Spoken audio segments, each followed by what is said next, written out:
साताऱ्यामध्ये 9 आणि 10 मे रोजी विद्रोही साहित्य संमेलन जे आहे ते पार पडत आहे.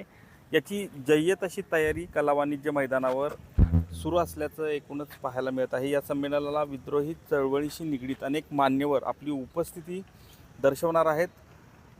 9 तारखेला याची सुरुवात माजी आमदार लक्ष्मण माने यांच्या उपस्थितीत शिवतीर्थ येथून मिरवणुकीने होणार आहे. या दिवसात परिसंवाद, कवी संमेलन, पुरोगामी महाराष्ट्राच्या विद्रोही रॅप, नाटक अशा विविध कार्यक्रमांचं भरगच्च असं आयोजन हे या ठिकाणी करण्यात आलेलं आहे. या ठिकाणी आपल्यासोबत विजय मांडके सर आहेत. सर, कशा पद्धतीचं नियोजन असणार आहे आणि काय काय या विद्रोही साहित्य संमेलनाच्या निमित्तानं आपल्याला पाहायला मिळणार? नमस्ते.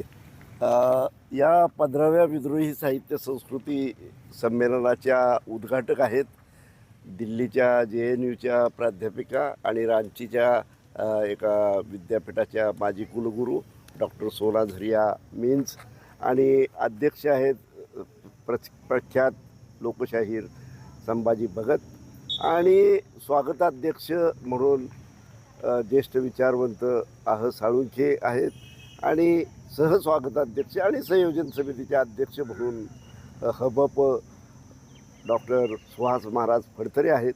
आणि या 2 दिवसाच्या साहित्य आणि संस्कृती संमेलनामध्ये 2 नाटकं, 4 परिसंवाद, रॅप, संगीत, शाहिरी, वारकरी संप्रदायाचे टाळकरी असं सगळं आणि आदिवासी संस्कृतीचं नृत्य इथं सादर केलं जाणार आहे. कवी कट्टा म्हणून एक नवोदितांसाठी इथंच आहे. त्याचबरोबर बुक स्टॉल इथं आहेत. विविध शिवशाहू फुले आंबेडकर विचाराची पुस्तकं इथं सर्वांना उपलब्ध आहेत. महाराष्ट्रातल्या कानाकोपऱ्यातून साहित्यिक आणि कार्यकर्ते इथं येणार आहेत.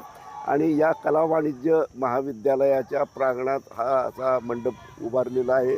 आणि आमच्या समजुतीप्रमाणे आणि आमच्या अंदाजानुसार या मंडपात शेवटपर्यंत प्रत्येक कार्यक्रमाला 1,500 ते 2,000 उपस्थिती ही नक्कीच राहणार आहे.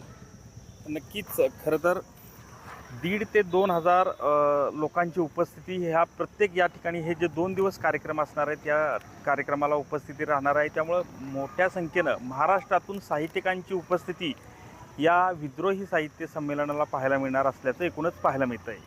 कॅमेरामन आमिर शेखसह संतोष नलावडे, TV9 मराठी, सातारा.